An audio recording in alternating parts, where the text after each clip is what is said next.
mga salo kapag si Paulo. Kaya dadaanan natin mga pinanood ni Pau ngayong buwan.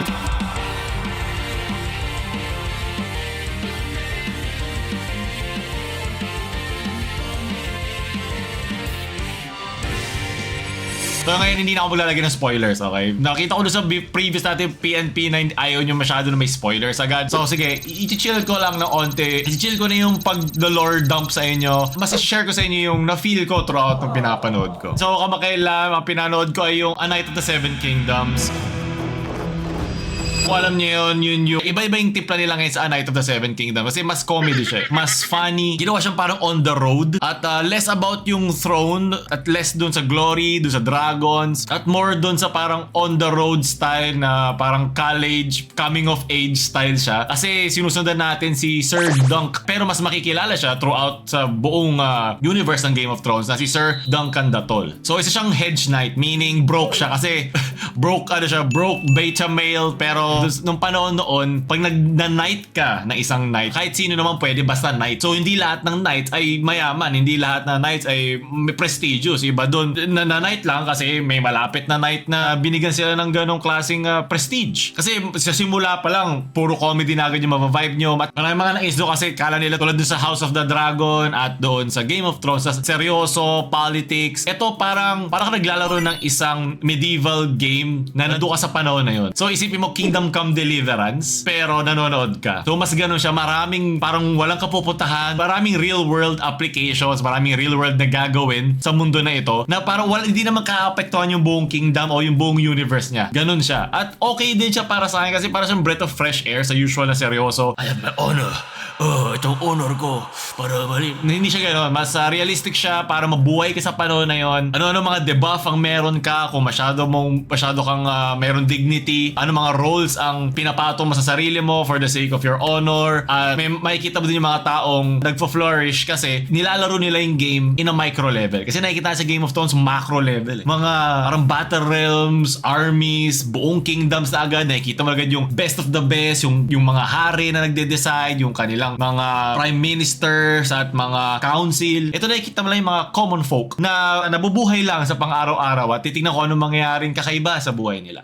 So kasama niya rito si Egg na di ko lang ba't siya kalbo pero meron ako sarili kong theory doon pero dahil nga nagbago na tayo at nagbibigyan ng spoilers dito, panoorin nyo lang at comment nyo down below sa mga nakanood dyan ano ang teorya nyo kung bakit siya kalbo. Pero yun yung kanyang parang alam mo yung sa Last of Us, parang father figure, may kasamang bata at tinatay nilang mabuhay sa mundo or sa universe ng Game of Thrones or in this case is yung Seven Kingdoms. Kasi mo gusto lang nilang kumain, gusto lang nilang magkaroon ng titirhan, gusto lang nilang maghanap ng purpose sa buhay. Ganun lang, hindi yung mga nangyari sa kala Daenerys at kala Jon Snow na meron akong propesya na kailangan ma-fulfill. Kundi sayang ang aking purpose o namatay ang aking tatay, ang aking Ned Stark dahil dito. Walang ganun. Well, wala pa pero dito mas nag-focus sila sa comedy. Mas nag-focus sila sa parang mas practical, real world na nangyayari sa mundo ng Game of Thrones or ng Seven Kingdoms. Kung may contrast lang siya na isipin mo parang buddy-buddy, duo adventure tapos makikita mo yung pagka-brutal ng tunay na mundo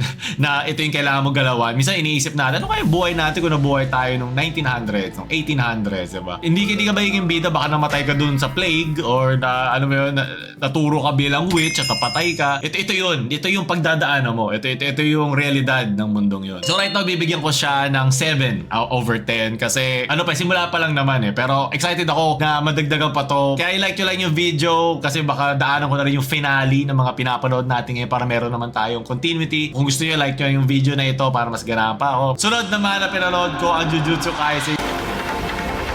Yes, Season 3. So, pick up tayo doon sa Shibuya incident. Alam niyo naman yung nangyari na doon. So, ito, kagatapos makulong ni Vitali ni Gojo, ay ito na yung mga kaganapan. Maraming mga kampihan na strain, personal na, at ang survival ng mga sorcerer ay para mga langgam na tinatapak-tapakan lang. So, si Yuji ay meron na siyang parang naalala si Deku nung patapos na yung mga season. Mamaya yan yung isa ko tinapos ngayon. Mamaya i-ano ko sa inyo, tadaanan din natin yan. So, nagtatry mag-regroup yung grupo nila Yuji dun sa nagkakawatak-watak na Japan. At tawan-tawa ako dun sa suntukan nila ni Choso at ni Naoya na pinsan ni Maki. Tira mo.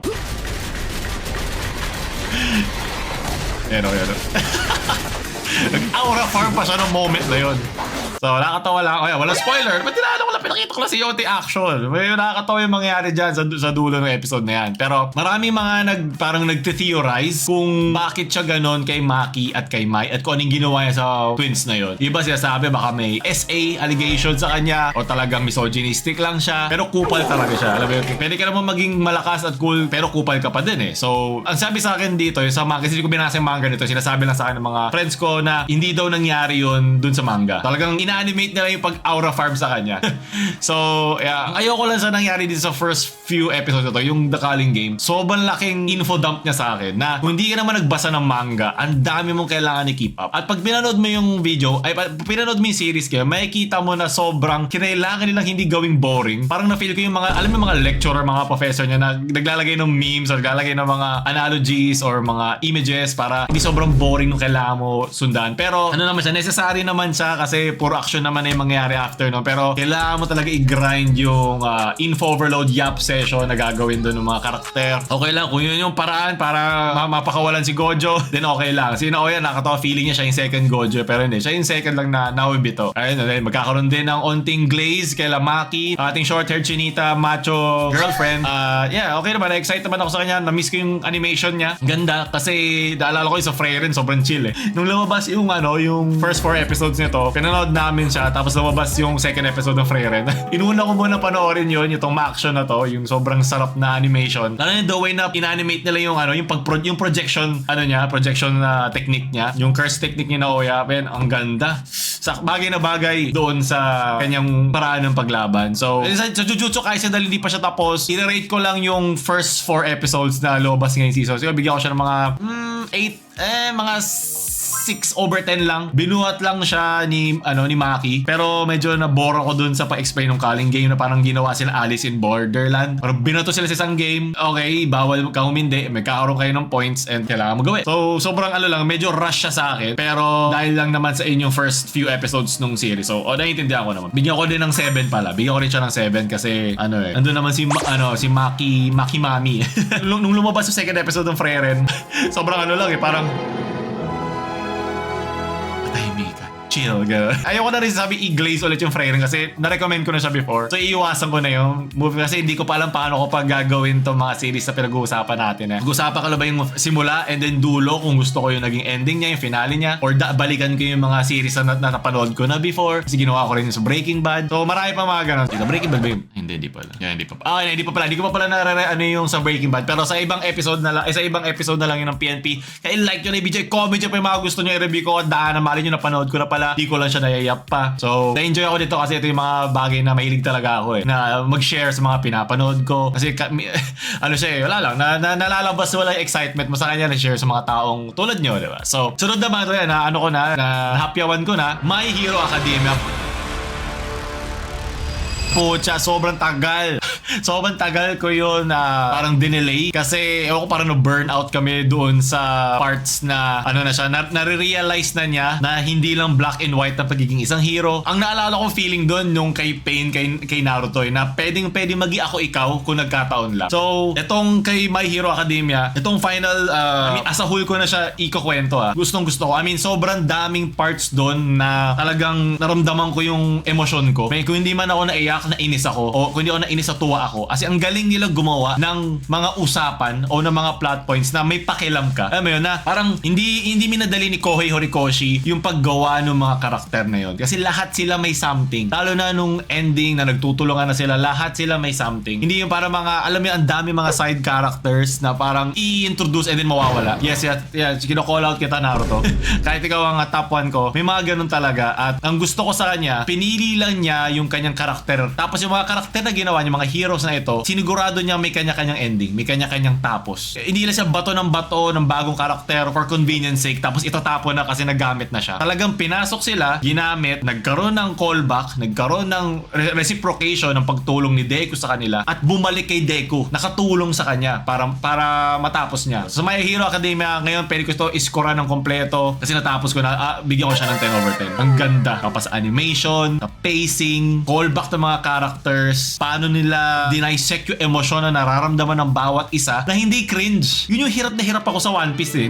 Kasi sinisimulan ko siya panoorin eh. Hindi naman ako high schooler ulit or college kid ulit na alam mo yun, marami akong time intindihin yung friendships na dami ko power ng friendship, nakama, diba? Yung pacing din, kasi 30 minutes eh, kailangan mo kasi tapusin eh. Yung TV versions noon at talagang maraming times doon na paulit-ulit yung ikot yung pagpan ng episode, yung minsan ipapan doon sa buong dagat, diba? Tapos isa na naman ulit kasi may sasabihin na naman, ewan ko si Zoro. So natatagalan ako, pero yun nga, comment nyo lang daw below mga One Piecers dyan. Tatapusin ko yan, comment nyo, bigyan nyo ako ng lakas ng loob. Comment nyo lang One Piece, gano'n, ano ba sinasabi doon?